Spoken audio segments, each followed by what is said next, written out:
Olá, meus queridos, tudo bem? Sejam todos muito bem-vindos a mais um Leituras Comentadas de Obras Consagradas. Hoje a gente vai falar de uma obra que está nas últimas listas da FUVEST, está na última lista da FUVEST, né? Enfim, uma leitura muito recomendável que me agrada muito, que é A Relíquia, do Essa de Queiroz. Eu estou usando como referência essa edição da Ateliê Editorial, edição que eu gosto bastante porque ela tem no final dela notas explicativas de palavras, vocabulário, algumas referências históricas e até mesmo traços do estilo do Essa de Queiroz, né, sendo comentados e interpretados, facilitando bastante a leitura para estudantes de ensino médio, certo? Também me agrada muito porque eu estudei o Essa de Queiroz bastante, a obra dele na iniciação científica, na faculdade, também no meu mestrado, né? Então, tenho certeza que vocês vão gostar. É um autor divertidíssimo, muito respeitado, muito rico, certo? É, Bom, A Relíquia é uma obra do Eça de Queiroz publicada em 1887, né? A Relíquia tem um sentido, esse título já traz um sentido de uma temática religiosa, né? Uma relíquia religiosa, a história envolve isso, certo? É uma obra, bom, Eça de Queiroz a gente tem sempre que lembrar que é um autor realista, tá?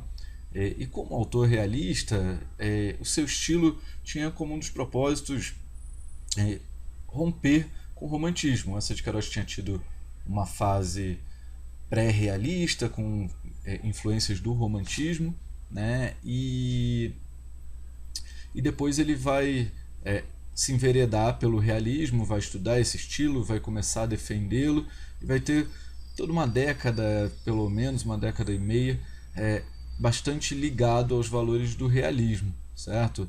Final da década de 60, início de 1870, ele começa a escrever obras realistas de muito sucesso, muito reconhecimento, como O Crime do Padre Amaro, O Primo Basílio, né? E depois ele entra numa fase em que ele muda um pouquinho o seu estilo, certo?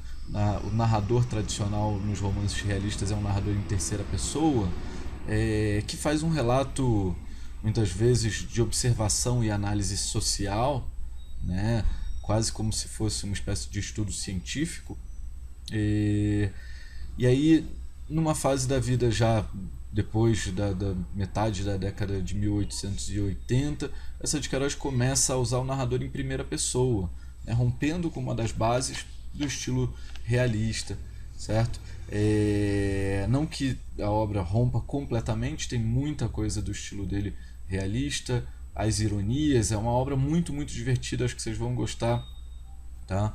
Da leitura da Relíquia, certo? A Relíquia está nessa fase aí em que ele até critica alguns aspectos do realismo e ironiza o cientificismo que norteou o movimento realista.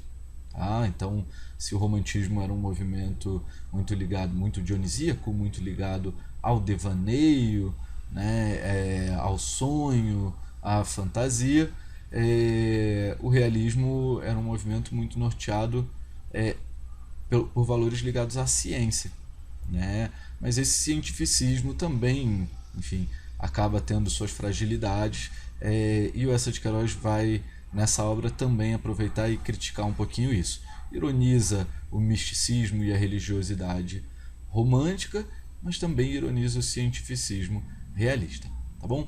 Bom, eu vou começar com a leitura do prefácio dessa obra, mas notem como a obra é escrita em primeira pessoa, né? É como se o narrador fosse o próprio protagonista, né? Exatamente isso. Só que não é só isso. O livro é como se fosse uma autobiografia desse narrador protagonista, que é o nosso querido Teodorico Raposo, certo? Então, quando a gente está lendo o prefácio, a gente já não está lendo o Essa de Queiroz por ele mesmo. A gente está lendo Teodorico Raposo justificando suas intenções para escrever esse livro. Tá? Então, olha lá. Decidi compor nos vagares deste verão, na minha quinta do mosteiro, antigo solar dos condes de Lindoso, as memórias da minha vida, que neste século, tão consumido pelas incertezas da inteligência e tão angustiado pelos tormentos do dinheiro, encerra, penso eu e pensa meu cunhado Crispim, uma lição lúcida e forte. Então ele está num mosteiro, que foi um antigo solar, né, a quinta dele, quer dizer, é como se fosse uma espécie de chácara, né, um grande casarão, certo? E, então esse cara, nessa fase da vida em que ele está escrevendo, certamente era alguém com muitas posses, né, com muito dinheiro. Ele fala que, enfim, vale a pena escrever suas memórias nesse período, nesse século, qual século? Século XIX, um século consumido pelas incertezas da inteligência. Então, já talvez criticando essa tentativa de ser mais racional do final do século XIX, né? Mas ao mesmo tempo um período tão angustiado pelos tormentos do dinheiro. A gente já tem aí um viés de socialismo inspirado, né, no Manifesto Comunista, no início das teorias marxistas, certo? Uma certa crítica à economia que começa a se construir nesse período e que vai desembocar no que a gente hoje chama de capitalismo. Tá? O Eça de Queiroz era um fervoroso defensor do socialismo, então a gente vai ter que lidar com essa crítica também, não tanto nessa obra, mas ao estudar o Eça de Queiroz a gente vai ter que lidar com essa crítica. Tá bom? Em 1875, já temos uma data, já temos o nome do protagonista, eu já falei, Teodorico Raposo, e temos o nome do cunhado dele, Crispim, lembrando que cunhado é a pessoa que é casada com o seu irmão ou com a sua irmã, ou você sendo casado com alguém, né, o irmão ou a irmã dessa pessoa, enfim, seria seu cunhado. Nesse caso, o Teodorico Raposo é casado com uma senhora, e Crispim é o irmão dela. Tá? Em 1875, nas vésperas de Santo Antônio, então já temos um mês também, período, enfim, vale a pena pesquisar aí, quando é o dia de Santo Antônio, uma desilusão de incomparável amargura abalou o meu ser. Por esse tempo, minha tia, Dona Patrocínio das Neves, mandou-me no Campo de Santana, onde morávamos. Então, eles moravam num bairro bastante, da elite burguesa de Lisboa, chamado Campo de Santana. Né? Então ele morava com essa tia, Dona Patrocínio das Neves. A gente vai ouvir falar muito dessa tia, muitas vezes chamada de Titi, certo? Essa tia mandou o protagonista da casa deles, onde eles moravam, no Campo de Santana, em romaria, a Jerusalém.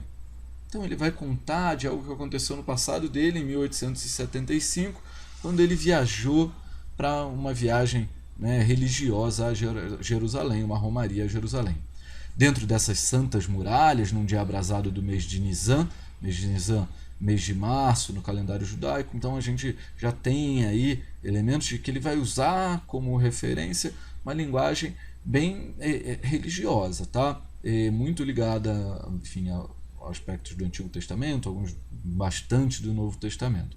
Sendo Pôncio Pilatos, procurador da Judéia, Hélio Lamas, legado imperial da Síria, e J. Caifás, sumo pontífice, testemunhei miraculosamente escandalosos sucessos. Depois voltei, e uma grande mudança se fez nos meus bens e na minha moral.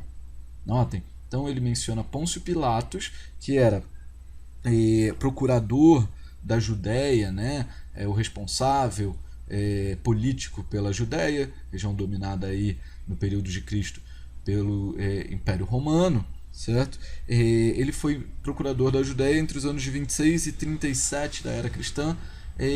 O Pôncio Pilatos é famoso por ser o cara que condena Cristo à crucificação, né? O tal do que o cara que fala, lavo minhas mãos. Se vocês escolhem condenar este homem, eu lavo minhas mãos. Quer dizer, eu deixo por conta de vocês.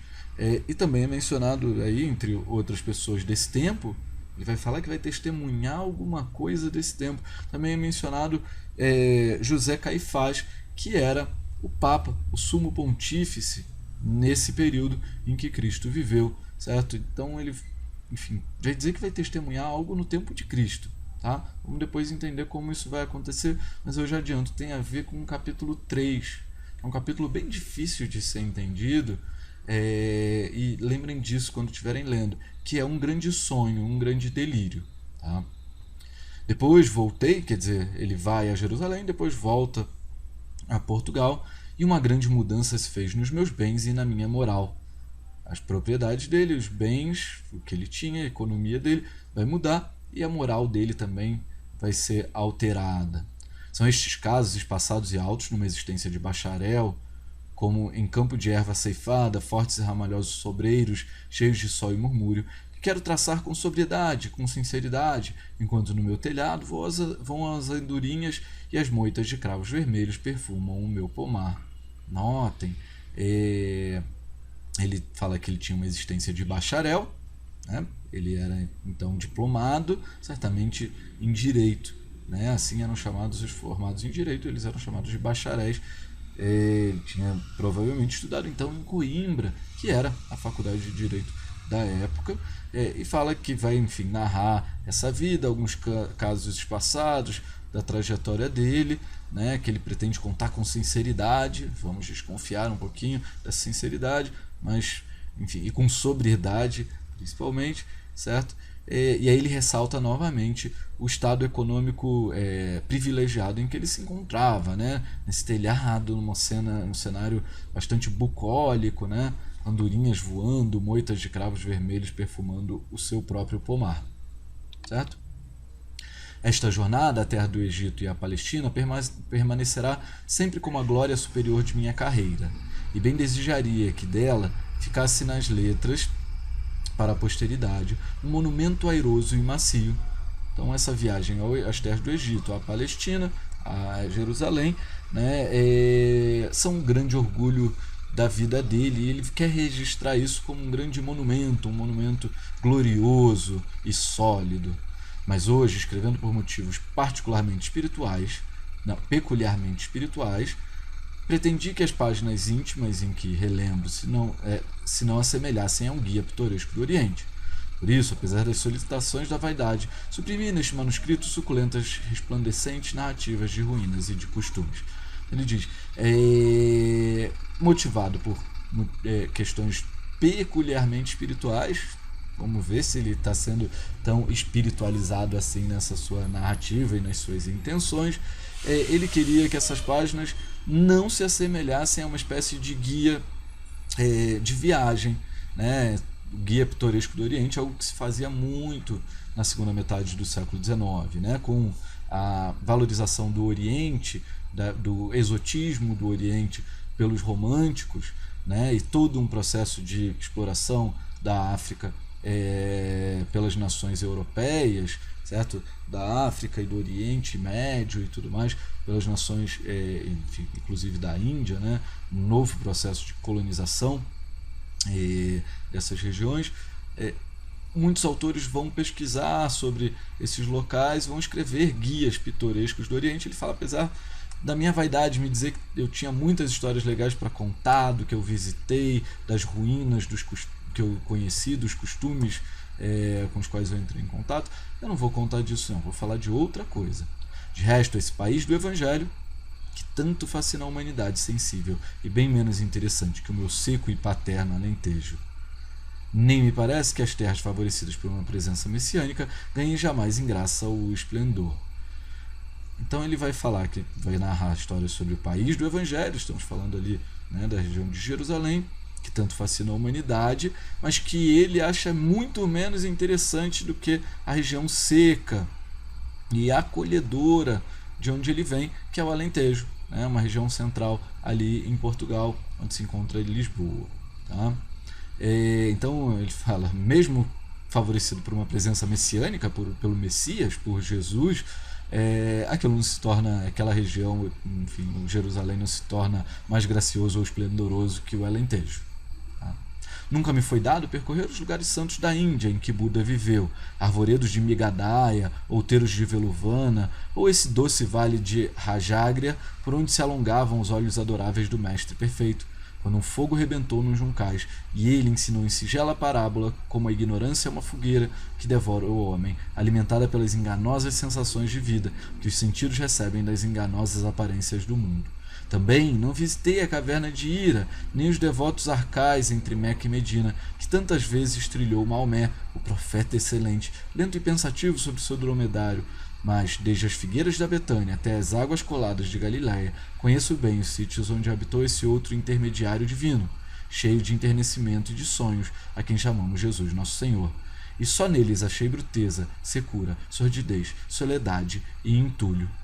Notem, ele fala, eu não conhecia as terras por onde Buda viveu, Buda tratado como mestre perfeito, né? Sempre meditativo, passando ensinamentos através de parábolas muito singelas, né? Ensinando ao homem sobre a vaidade que devora o homem e a ignorância que devora o homem, né? Ele não conheceu os lugares por onde Buda andou, também não conheceu os locais por onde o profeta excelente, olha como ele se refere ao Maomé, né, fundador do islamismo, né, profeta excelente, lento e pensativo. Então, ele também não conheceu os terras locais por onde Maomé andou, por onde ele circulou montado no seu dromedário. Mas fala, eu conheci muito bem os lugares por onde Cristo andou. Né? Esse outro, olha o tom de desprezo, né? De, enfim, rebaixamento que ele dá ao se referir a Jesus. Conheço bem os sítios onde habitou esse outro intermediário divino. Então, não conhecia aquele, não conhecia outro, mas esse outro aí, chamado Jesus, Nosso Senhor, esse é os lugares que ele andou, eu conheci bem. E lá só achei bruteza, secura, sordidez, soledade e entulho. Então, solidão, tristeza, terras secas, ruínas, que não são tratadas com um tom respeitoso. Ele chama as ruínas da Terra Santa de entulho. Jerusalém é uma vila turca com vielas andrajosas, acaçapada entre muralhas cor de lodo e fedendo ao sol sob badalar de sinos tristes. O Jordão, notem, Jordão, o rio, né, em que o Jesus é batizado, né, fio de água barrento e peco. Notem, fio de água, então esse rio mítico, né, não é um grande rio, ele diz que é um fio de água barrento e peco. Peco é sem vida, que se alastra entre arcais, nem pode ser comparado a esse cravo, claro e suave Lima.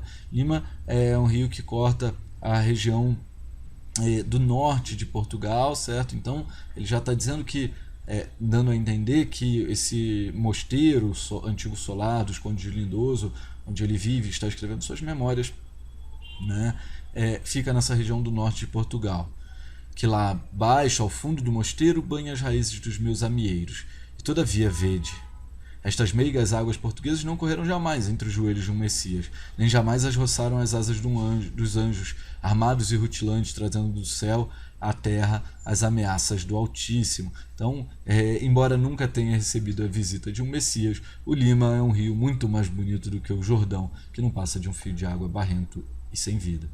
Entretanto, como há espíritos insaciáveis que, lendo de uma jornada pelas terras da Escritura, anelam conhecer desde o tamanho das pedras até o preço da cerveja, eu recomendo a obra copiosa e luminosa do meu companheiro de romagem, de romaria, o alemão Topsius.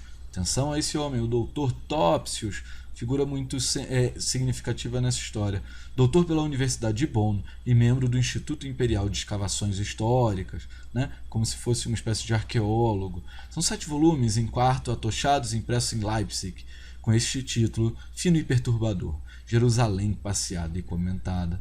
Então, notem que ele fala, se você quer uma espécie de guia pitoresco do Oriente, sabendo exatamente qual é o tamanho das pedras, o preço da cerveja, onde parar, o que fazer, como são os caminhos na região de Jerusalém, né? O nosso querido Teodorico Raposo recomenda que as pessoas comprem o livro Jerusalém passeada e comentada do seu companheiro de viagem. Ele vai conhecer nessa viagem a Jerusalém esse alemão chamado Dr. Topsius, certo? É uma espécie, então, de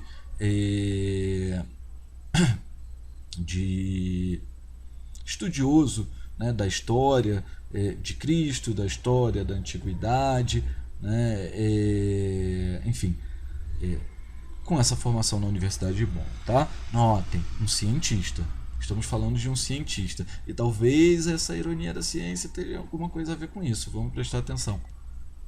Olha lá. Então, em cada página desse sólido itinerário, o Douto Topsius fala de mim com admiração e com saudade. Notem que existe uma relação de admiração entre eles, né? O Douto Topsius, eles criaram uma amizade e o Topsius vai escrever sobre o Teodorico Raposo no seu livro, nessa espécie de guia de viagem do Oriente, Jerusalém passeada e comentada, né? Vai contar um pouco as histórias que eles viveram lá em Jerusalém. Denomina-me sempre o ilustre fidalgo lusitano, e a fidalguia do seu camarada, que ele faz remontar aos barcas, enche manifestamente o erudito plebeu de delicioso orgulho, né? Então ele faz referência ao Teodorico e diz que ele era um ilustre fidalgo, né, atribuindo sua origem a uma família cartaginesa ligada a Aníbal no século III, enfim, a família que vai dominar ali a Península Ibérica durante um tempo. Então ele atribui a origem, né, do seu amigo, ao narrar a história, aos Barcas, a família do Aníbal, certo? Do século III, 3 a.C., tá? E falar sobre esse amigo de origem fidalga tão histórica enche de orgulho o erudito plebeu, ou seja, esse alemão, né, tão instruído, tão estudioso. Além disso, o esclarecido Topsius aproveita-me através desses repletos volumes para pendurar ficticiamente nos meus lábios e no meu crânio dizeres e juízos ensopados de beata e babosa credulidade. Notem, então ele vinha elogiando o amigo Douto Topsius, o erudito plebeu, o esclarecido Topsius. Quando ele começa a elogiar muito, isso começa a soar um pouco a ironia, né? E essa ironia começa a se revelar um pouquinho quando ele fala que Topsius inventou um monte de coisas ficticiamente sobre a convivência entre eles, colocando nos lábios de Teodorico vários dizeres e juízos, vários valores de beatos, quer dizer, muito, muito religiosos, cheios de babosa credulidade, uma fé, né, meio besta, certo? Que ele logo rebate e derroca com sagacidade e facúndia.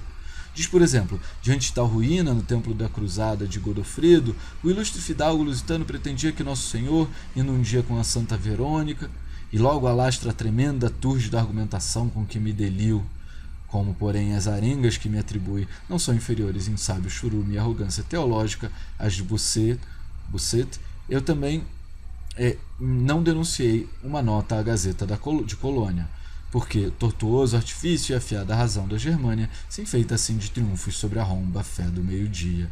Então, notem que o Topsius, o tempo inteiro atribui essa fé crédula, muito comum aos portugueses, né, ao seu amigo de viagens, e usa isso para desconstruir a fé e mostrar toda a sua erudição e seu conhecimento, recorrendo à arqueologia, ao estudo da história, né? Mas Teodorico fala, eu nem me incomodo muito com isso não. Outros escritores e estudiosos como desse tempo também, enfim, tiveram esse tipo de expressão a respeito das terras de Jerusalém, certo? E por isso ele não denunciou a Gazeta de Colônia, quer dizer, ao jornal alemão, todas as mentiras do Douto Topsius, ao tratar, né, o português como um beato, tá? E notem que ele ainda faz uma comparação como se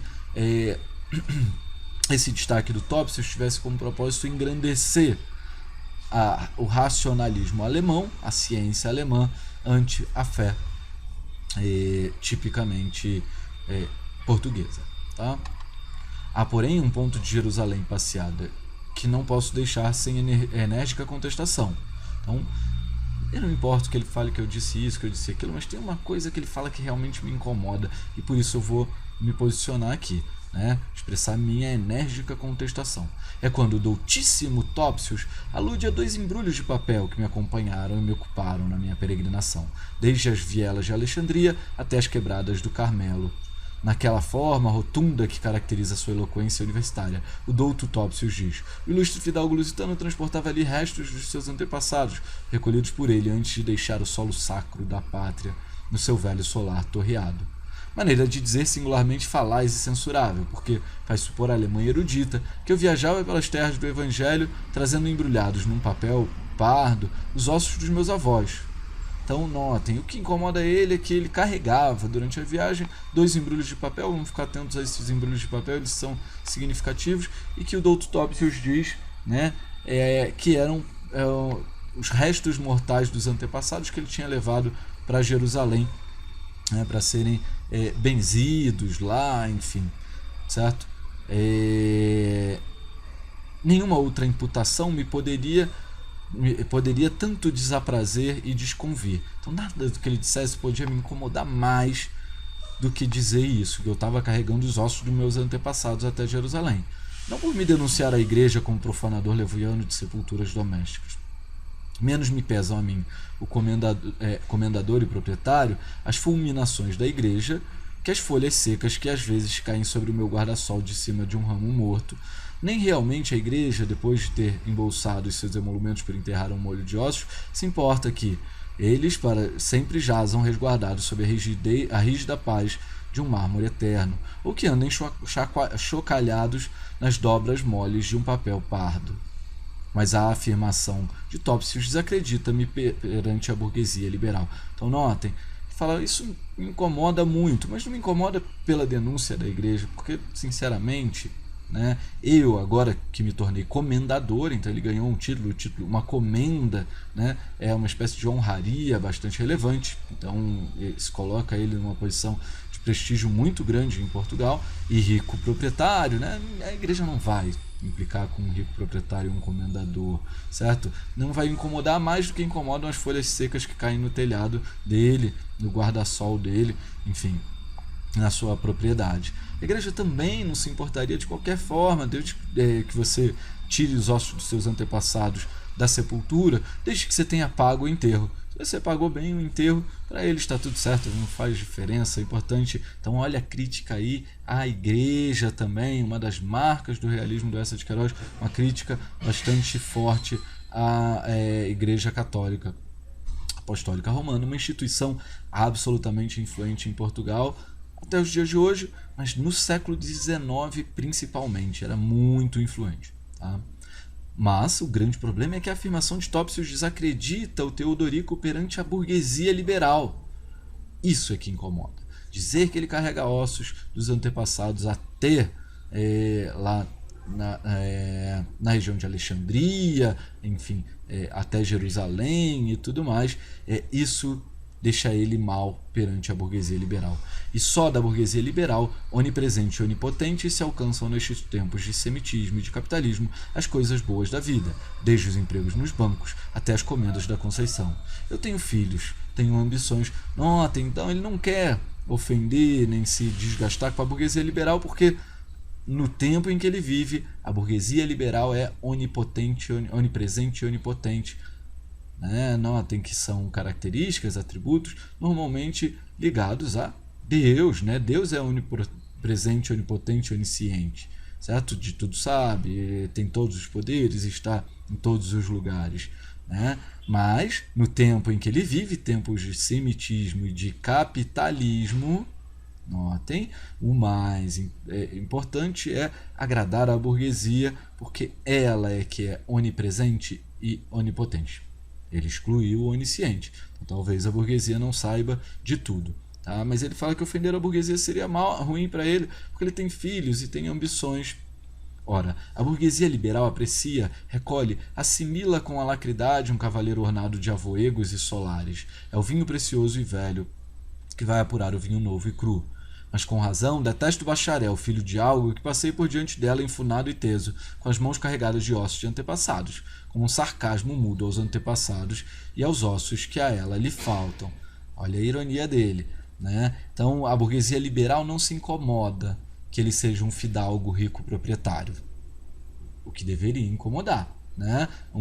Alguém que teria uma origem nobre, que viveria das suas propriedades e não do próprio trabalho. Isso não incomoda mais a burguesia liberal. Talvez tenha incomodado um dia num passado distante, mas não nesse final do século XIX. Afinal de contas, a burguesia até se aproxima da nobreza, né? Se aproxima da velha aristocracia rural, né? Por quê? Porque esse modo de vida, essa estrutura social é o vinho precioso e velho que vai apurar o vinho novo e cru. Então, a burguesia liberal se alimenta dos modos, dos costumes, dos valores da velha aristocracia, certo? Mas a burguesia liberal detesta o filho de bacharel, o bacharel, filho de qualquer outra pessoa, que é ele mesmo, está se referindo a ele, que fica andando por aí carregando ossos do antepassado. Dos antepassados, porque, enfim, seria uma espécie de sarcasmo aos antepassados, levá-los para serem benzidos por Jerusalém, mas principalmente uma ofensa aos ossos que faltam à própria burguesia liberal. Tem como a burguesia aqui então é depreciada, né? Como se ela faltasse em ossos, faltasse matéria, como se ela fosse falsa. Por isso, intimo o meu douto Topsius, que com seus penetrantes óculos viu formar os meus embrulhos já na terra do Egito e já na terra de Canaã, aqui na edição 2ª de Jerusalém Passeada, sacudindo púdicos escrúpulos de acadêmico e estreitos desdéns de filósofo, divulgue a Alemanha científica e a Alemanha sentimental qual era o recheio que continham esses papéis pardos, tão francamente como eu revelo aos meus concidadãos nestas páginas de repouso e de férias, onde a realidade sempre vive, ora embaraçada e tropeçando nas pesadas roupagens da história, ora mais livre e saltando sob a caraça vistosa da farsa. Nota então que ele vai dizer que, enfim, esse livro é uma espécie de intimação ao querido Topsius, né, que aí faz uma caricatura dele com seus penetrantes óculos, tal. Já tinha falado que ele tinha uma forma rotunda um pouquinho antes, alguns parágrafos antes, que na 2ª edição de Jerusalém Passeada corrija essa mentira, essa farsa, certo? Esclarecendo para a Alemanha científica, a Alemanha já ligada ao realismo, e a Alemanha sentimental, a Alemanha mais romântica, a verdade sobre o que continham esses papéis pardos. Verdade é essa que aparentemente ele vai nos contar. Tudo bem? Bom, a introdução termina aqui. Eu vou ler só o iniciozinho do primeiro capítulo para a gente amarrar esse início de contato com a obra e vocês continuarem a leitura mais empolgados, tá? Olha lá como ele começa então a contar a sua história no capítulo 1.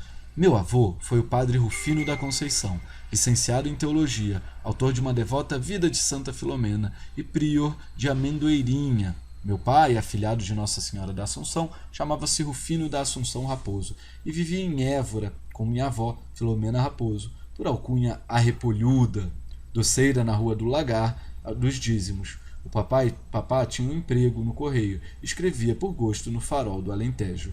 Então, notem, ele faz, enfim, já começa, né, com uma frase, uma expressão muito engraçada, né? O meu avô foi o padre Rufino da Conceição. Então, ele é neto de um padre, né? Nosso padre não podia ter filhos. Então, olha, a origem dele já é uma origem meio esquisita.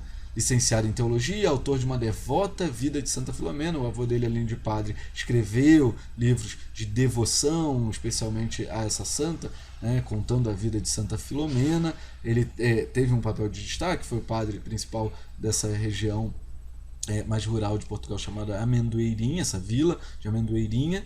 E o pai, nascendo, né, filho de um padre, né, não podia, enfim, ter sua origem divulgada. Então ele é tratado como afilhado de Nossa Senhora da Assunção, né, recebe por isso o nome de Rufino da Assunção Raposo, e vivia em Évora com minha avó, a Filomena Raposo. Notem, ele recebe então o sobrenome da mãe, Raposo, né, e não recebe o sobrenome do pai, que seria Conceição. mas Assunção, né? Tem Nossa Senhora da Conceição, da Concepção, ela concebe, e Nossa Senhora da Assunção, certo? Quando ela, enfim, tem a sua elevação, sentido de aparição, tudo bem? Bom, o pai dela, a avó, que tinha um apelido, uma alcunha muito engraçada, né? Era chamada de A Repolhuda, era doceira, e o pai era empregado do correio e escrevia artigos no Farol do Alentejo, um jornal, então, enfim, de circulação em Portugal. Em 1853, um eclesiástico ilustre, Dom Gaspar de Lorena, bispo de Corazim, que é em Galiléia, veio passar o São João a Évora, a casa do cônego Pita, onde papá, muitas vezes à noite, costumava ir tocar violão. Por cortesia com os dois sacerdotes, o papá publicou no Farol uma crônica laboriosamente respigada, no pecúlio de pregadores, felicitando Évora pela dita de abrigar em seus muros o insigne prelado Dom Gaspar, lume fulgente da igreja e preclaríssima torre de santidade. O bispo de Corazim recomendou esse pedaço do Farol para meter entre as folhas do seu breviário. Tudo no papá lhe começou a agradar, até o asseio de sua roupa branca, até a graça chorosa com que ele cantava, acompanhando-se no violão a chácara do conde Ordonho. Então, o pai, vivendo nessa região, era muito amigo de um padre, o cônego Pita, e esse padre cônego Pita, em 1853, recebeu uma figura muito ilustre na igreja, o bispo de Corazim, uma região localizada lá na Galiléia, né, que foi a Portugal passar uns tempos lá, e a quem o pai do Teodorico, Rufino da Assunção Raposo, dedicou uma crônica elogiando, né, Évora por ter recebido essa figura religiosa tão ilustre, né, enfim, uma figura de santidade, uma espécie de torre de santidade, certo? Que era esse bispo. O bispo fica muito feliz de ser elogiado, óbvio, toda a sua vaidade, né? Enfim, até pega o recorte do jornal para guardar, para botar nas suas memórias depois que ele morresse, certo? Enfim, começa a ter uma admiração muito grande pelo Rufino da Assunção Raposo, pelo pai do Teodorico, achando graça até na maneira como ele cantava, seu fado melodioso, as cantigas tradicionais, como essa cantiga mencionada, a Chácara do Conde Ordonho. Mas quando soube que este Rufino da Assunção, tão moreno e simpático, era afilhado carnal do seu velho Rufino da Conceição, camarada de estudos no bom seminário de São José e nas veredas teológicas da universidade, a sua afeição pelo papá tornou-se extremosa. Olha que curioso, quando esse cara, esse símbolo da igreja, o Dom Gaspar de Lorena, descobre que Rufino da Assunção era afilhado carnal, o que isso quer dizer? Um afilhado, mas que é de sangue, então filho, né? Mas não podia ser tratado como filho, ele era tratado como afilhado do Rufino da Conceição. O Dom Gaspar não fica nada espantado, não acha um absurdo que ele fosse filho de um padre. Ele, ao contrário, começa a gostar ainda mais dele, porque o Rufino da Conceição era um amigo de juventude desse tal Dom Gaspar de Lorena. Antes de partir de Évora, deu-lhe um relógio de prata, e por influência dele, o papá, depois de arrastar alguns meses a sua madraçaria pela alfândega do Porto como aspirante, foi nomeado escandalosamente diretor da alfândega de Viana. Olha as relações de poder aí. Esse Dom Gaspar, antes de ir embora de Évora, dá de presente um relógio de prata para o pai do Teodorico, para o Rufino da Assunção, e arruma um cargo para ele, por influência política, escandalosamente um cargo para o qual ele não tinha nenhuma qualificação. As macieiras cobriam-se de flor quando o papá chegou às veigas suaves de entre Minho e Lima, e logo, nesse julho, conheceu um cavaleiro de Lisboa, o comendador G. Godinho, que estava passando o verão com duas sobrinhas junto ao rio, numa quinta chamada O Mosteiro, antigo solar dos Condes de Lindoso. Notem, então, que ele vai mudar para essa região, entre Minho e Lima, né, região também ao norte de Portugal, e que lá, enfim, as macieiras cobriam-se de flor. Dá para a gente imaginar que eles estavam na época de primavera, e nessa época, né, que ele chegou a essa região, onde ele assumiria o cargo na alfândega, certo? Ele conhece um comendador, o comendador G. Godinho, e a gente começa a fazer conexões com a história do Teodorico. né? O Teodorico vai se tornar comendador. Ele fala que esse comendador G. Godinho tinha uma quinta chamada O Mosteiro, o mesmo nome que aparece lá no início das memórias, no início do prefácio, né? O antigo solar dos Condes de Lindoso. Tá? Então a gente já percebe essa relação familiar. A mais velha dessas senhoras, dessas sobrinhas do comendador G. Godinho, que estavam com ele em viagem de férias por essa região, Dona Maria do Patrocínio, é o nome da tia dele, que ele mencionou lá atrás, a Titi. Usava óculos escuros e vinha todas as manhãs da quinta à cidade, num burrinho com um criado de farda, ouvir missa a Santana. A outra, Dona Rosa, gordinha e trigueira, tocava harpa, sabia de cor os versos de amor e melancolia, passava horas à beira d'água entre a sombra dos amieiros, rojando o vestido branco pelas relvas, a fazer raminhos silvestres. Notem que aí a gente começa a ter um quadro, né, da família do Teodorico, né? Ele tinha dito lá no início, no prefácio dele, que ele tinha virado comendador, né? Tinha feito referência ao fato de que ele escrevia suas memórias numa quinta chamada O Mosteiro, certo? Então ele provavelmente herdou a comenda do seu tio, desse comendador G. Godinho, a quinta, tá? Esse antigo solar dos Condes de Lindoso. E essa Dona Maria do Patrocínio é a tal Titi, a tia dele, que ele faz referência lá atrás.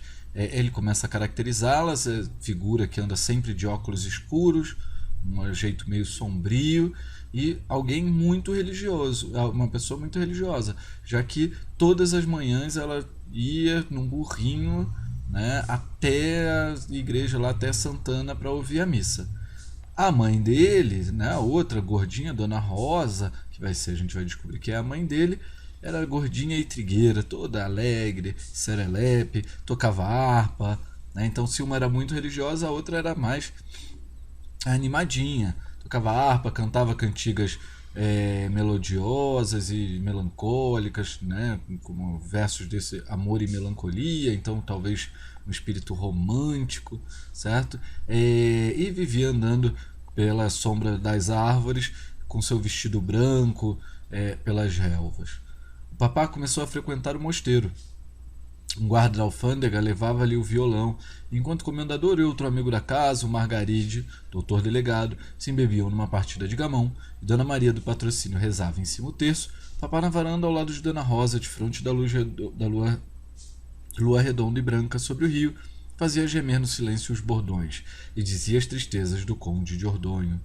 Outras vezes jogava a partida de gamão. Dona Rosa sentava-se então ao pé do titi, com uma flor nos cabelos, um livro caído no regaço, e o papá, chocalhando os dados, sentia a carícia prometedora dos seus olhos pestanudos. Nota então que o pai, né, começou a frequentar essa quinta, convidado por um amigo da alfândega, que levava o violão, ele lá tocava, né, cantava velhas canções, enfim, cantigas folclóricas, como essa do Conde de Ordonho, certo? Em tom meio melancólico, de fado, e eles eram acompanhados por uma figura que vai, enfim, percorrer quase toda a história, o doutor Margaride, um doutor delegado, certo? Muito amigo do comendador, e que, enfim, vai conhecer essas moças, a Dona Maria do Patrocínio e a Dona Rosa, desde muito jovem, né? E notem que Dona Rosa está ali, né, enquanto ele toca, olhando para, enquanto o Fino da Assunção toca o seu violão, olhando para ele com admiração sob a luz da lua. Quando ele, enfim, ia jogar gamão, Dona Rosa sentava aos pés do tio, o comendador G. Godinho, para ouvir as canções do Rufino da Assunção, enquanto olhava, acariciando de forma prometedora com seus olhos pestanudos, certo? Com os cílios longos, olhando para ele. Casaram. Eu nasci numa tarde de sexta-feira de paixão. Então notem, ele, na referência religiosa, ele nasce, né, no dia em que Cristo morre, no dia da sexta-feira da paixão, ali quando hoje a gente tem feriado de Páscoa. E a mamã morreu ao estalarem na manhã alegre os foguetes da Aleluia. Ele nasce e a mãe morre por consequências do parto no domingo de Aleluia, tá? Quer dizer, 2 dias depois.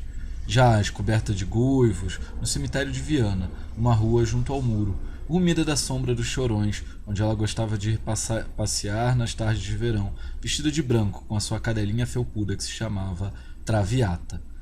Então a mãe vai morrer, ele vai, enfim, ficar órfão de mãe, ficar só com o pai para ser criado, certo? E a mãe vai ser enterrada lá no cemitério de Viana, enfim, abaixo dos arvoredos onde ela costumava passear com sua cadelinha chamada Traviata.